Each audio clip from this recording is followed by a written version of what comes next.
Hey guys, today we're going to be looking at another solo queue secrets video, and this is going to be a little bit different. We're going to be looking at how you quickly climb solo queue, and this is going to be the first part. My videos are usually about improving as a player, but this is actually going to be literally just how to climb quickly. This is going to be the stuff you need to focus on that will actually help you gain ranks rather than becoming a much better player and then the kind of ranks coming after that. Remember as well, there is an October giveaway going on right now. You can check that down in the description. It's for 2 lots of $10 RP cards, and you can enter just by being a subscriber on here. It's really simple, so go check that out. So this video, part 1, is going to be on pre-game stuff, and you'd be surprised actually how impactful this stuff can be that you need to do before a game to increase your chances of winning. The first one is sort your runes, masteries, and builds out. This is really basic stuff, but you'd be surprised how many people will screw it up. Seriously, you can get like 10 kills in lane, but if you start rushing a Zephyr and Ghostblade on Vayne, then you're still gonna suck and do no damage. You know what the saddest thing is, actually, I didn't even pull that example out of my ass. I've actually seen people do that twice. 2 different people did that in 2 different games. Now the best way to solve this is looking at what other high-elo people are doing. Don't just like blindly copy them, but see what they do, see what you do, look at the differences and think of why they are different. Now builds are especially important, and you can look at websites like champion.gg or even tweet me and ask. So the first thing you're going to have to figure out before you start climbing is what role you actually want to play. And a lot of you guys will have already figured this out a little bit, but some of you guys won't be sure, so you'll play a little bit of this and a little bit of that. Now this is very specific to Season 5 now, what these roles are like in the current meta. So for the top, for example, it's a 1v1 lane, right? It's focused on beating your opponent and then TPing and roaming around with your lead. It's more kind of early to mid-game focus in general, like you can often 1v2 with a lead, which makes you hard to shut down. Junglers right now can affect the entire map. They help bad players win their lanes, they put opponents behind, and they snowball the game. So mid lane is obviously a 1v1 lane again. It's focused on beating your opponent and using that lead. The difference between top is mid lane is very mid game focused but still strong later. Like mid game is when you have the ranks in your abilities and you should be controlling the game. For AD carries, you're focused on farming early, trading, trying to get a few kills, but just surviving the mid game and becoming ridiculously strong late game. Finally, the support is a lot like a jungler, right? You're kind of like the playmaker, the unsung hero who keeps people alive or sets up people to be killed, but often you just don't get the credit. So that is the role breakdown, and hopefully that should give you a good idea of kind of where your playstyle and your mindset, like how you want to play League, fits into either one of those roles. So now we're going to be moving on to the champion pool side of things, and I actually have 2 very in-depth videos on this kind of thing, which I'm going to link below and at the end, but I'm going to pick out the really important parts. So if you want to climb quickly, if that's all you care about, pick a main champion or a few champions that you'll play over and over and become extremely comfortable with. Now these can either just be champions you are good with, or they can be champions that are in my tier list and good right now.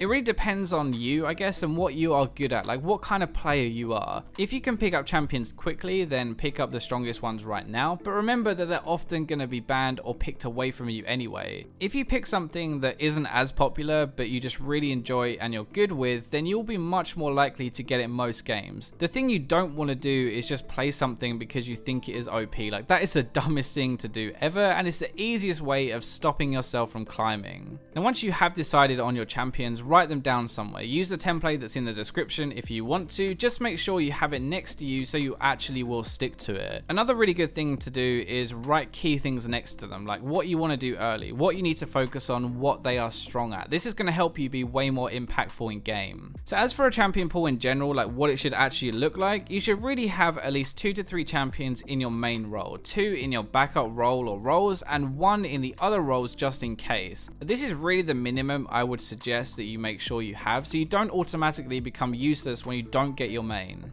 So we've been talking about the champion pools and like why you should main a champion, but what kind of champ should you be picking then? So there are 4 things I think you should really look for in a champion if you just want to climb really quickly, and that's their simple, their high damage, crowd control, and escapes. So being simple is kind of self-explanatory, like you're less likely to make mistakes and it's easier to know your damage and what you can actually pull off. The high damage part is for 2 reasons. So people will get caught off guard a lot, and if you catch someone and you have a lot of damage, then you can kill them really quickly and punish them. The second thing is in team fights, if you have a ton of damage and you get that damage off, you can often swing the team fight into your favor. Crowd control links really nicely into this whole team fighting thing, and honestly, it just wins games. Like, it's that simple. Even if you are behind, you enter a team fight, you have a huge crowd control ultimate like a Moo, for example, and it can easily swing the game around. So escapes is kind of a funny one to actually put in here. No offense to any of you guys, but sometimes you suck. Sometimes I suck. Like, nobody's perfect. You will get caught sometimes and put yourself in bad places. That's okay, it happens, and if you have an escape, you won't be punished for that, which is actually really good. So to give you an example of some of the champions that I actually think fit into this kind of idea, for the top lane we have Darius, Gangplank, and Garen. For jungle we have Elise, Vi, Xin Zhao. Mid, Annie, Ari, and Lux. AD we have Jinx, Sivir, and Graves, and for support we have Blitz, Thresh, and Braum. Now all of these won't necessarily have all 4 things that we're looking for, but they have at least a few of them, and they can carry games really well right now in Season 5. There are 3 more things I want to talk about, and these are all mindset related, that you need to really go into the game with this mindset. First one, quality over quantity, and take breaks. Like, taking breaks is really important, and if you spam games over and over, you will lose concentration and you're going to play worse. My advice is play a few games, take a break, go bash one out, play a different game, whatever you want to do. I'm not going to judge, just make sure that you are fresh for each game. You also need to make sure that you drink a lot while you play. This is different for everybody, but in general, drinking is going to help you keep your concentration. The second thing is don't give in to your frustration, and the first thing is you have to realize that being frustrated is not weird. Like, 99% of us do get frustrated at League at some point or another. You need to just realize that most people will have roughly a 55% win rate, so you are going to be losing a lot of games. Every game is a fresh start, new teammates, new games. You can have bad games, and that doesn't make you a bad player. It doesn't mean that you need to beat yourself up and start saying that you suck. You honestly don't suck, you are good players, and you can win, so you just have to get into the game and prove it. The biggest mindset thing is really just to not worry if you fall behind. Like, you are good, the enemy team is probably pretty bad, you can outplay them, and they are going to throw. That is the mindset you really want to have, and I just did a video on this which a lot of you have probably watched, so I'm not going to go back over it right now, but I'll link it below if you want to watch it again. Really simply, to put it in a nutshell, remember all those games where you were ahead and then suddenly your team did something really dumb and you lost? Well, yep, that happens on the enemy team too, so just keep playing, never give up, and wait for them to do something stupid. So that wraps up this video, and I hope you guys enjoyed it, and this is going to help you in your climb to your next border for the end of the season. Let me know what you guys think, talk about it in the comments, like and subscribe if you liked it, and I'll catch you in my next video.